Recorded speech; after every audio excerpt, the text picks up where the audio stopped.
કરવું સારું. આ જોને નંદલી આવતીકાલે મંદિરનું ઉદ્ઘાટન હોય એમ લાગે છે. બધા ગામના લોકો આમ રાતના વખતે પણ ફૂલહારથી મંદિરની આસપાસનો ડુંગરનો રસ્તો બધું શણગારી રહ્યા છે.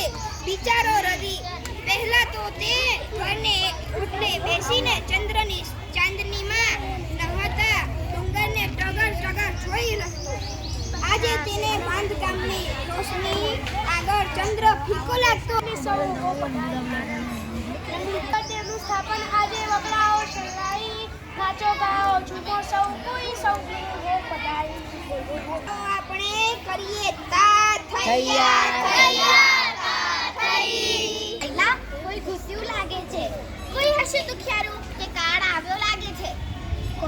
કોણ રડે છે શોધી કાઢો, કેમ અંદર ખુશી છે. સારા કામમાં સૌ વિગત આજે કેમ બન્યું છે. રાજે તપાસ કરાવી પણ સૈનિકોને મંદિરમાંથી કોઈ મળ્યું નહીં. પણ રડવાનો અવાજ સંભળાયા કરે છે. ડુંગર હલતો હોય એમ પણ લાગતું નથી. એ જો ડુંગર પરથી ગબડતા પથ્થર જેવું ખડખડ અવાજ આવ્યો અને મંદિરમાંથી રડવાનો અવાજ તો વધુ મોટેથી સંભળાવા લાગ્યો છે.